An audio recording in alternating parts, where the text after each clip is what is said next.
Wonderful day, everyone. I am so happy and blessed to see all of you is here today because I would like to talk about purpose. Alam nyo, to some of you, sabi nga natin, looking for something na ano ba talaga yung gusto mong gawin, no? Because sometimes, kailangan bago mo tanungin yung ano yung gusto mong gawin, ano muna ba yung purpose ng buhay mo. Because sometimes, when you say your purpose is for your family, then, syempre, yung mga bagay na gagawin mo, everything about your family. But, everything na hindi nagda-direct sa family mo, inaano mo yun, nile-let go mo yun. So, sometimes, you need to understand kung ano yung talagang gusto mong directions ng buhay mo.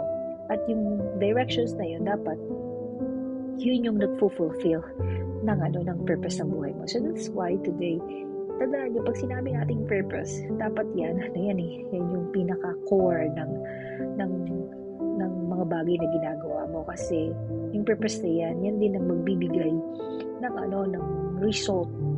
No? Kung ano yung purpose mo, yun ang magiging result ng buhay mo. So, that's why, like I said, when you do something, check, is this what I'm doing is also fulfilling my life's purpose. Kasi pagka ganoon, alam nyo, your life will be blessed. You will have peace in your heart, and you will have joy, joy that you cannot understand, and a peace that you cannot understand. Kasi alam mo that this is the place where you are, sabi nga, where your purpose is fulfilled.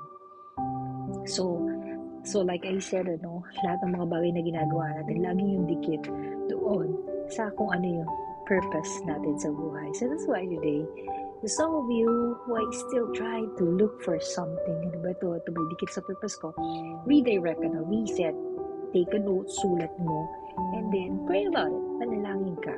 Sometimes God is the one who will also give us clear heart, clear mind, and clear eyes to see kung ano yung directions mo.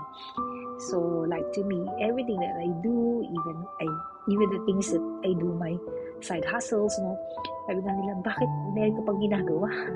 Aside from sa ginagawa mo na, yes, I know this is what I'm doing is one of my purpose, It fulfills my purpose, but these things also fulfill mine. Kaya everything that I do, itong side hustles ko, nagpo-fulfill din ito ng purpose ko. Why? Because it brings healing. It brings value to people. It blesses people. So, all those things, dikit siya. Kaya sabi ko, I like to do this business. So, that's why when I do this, and like I said, this business is a digital business. So, this digital world, yung kanyang tinatapon in the market. So, it doesn't affect much of my time.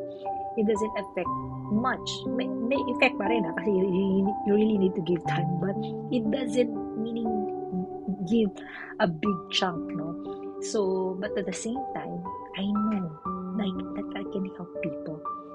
I can be a blessing, and this will be a blessing to them. So that's why it fulfills my purpose. So that's why today, if you want to know this, you can just make a message. And if you still, sabi nga natin, if it is not, then it's better to let you know and try, So, life again is an adventure of trying something new, and then those new things na nakikita mo again will direct you to, sabi mo, yung hinahanap mong purpose, or even you don't know, it empowers your purpose then. So, two things yan. So again, I hope that you have learned something today, just as I have learned something in life. Nasabi ko nga sa aking nilalakbay in my journey, I realized that I need to do the things that really, fulfill the purpose in my life. So I hope you do the same. Fulfill your purpose. Try new things. Don't be afraid. Ask the Lord. Pray. And then I believe that God will bring you to your purpose. And because when you are in your purpose, I believe that your life will be blessed. Again, God bless you, everyone. And I hope to hear from you. Bye!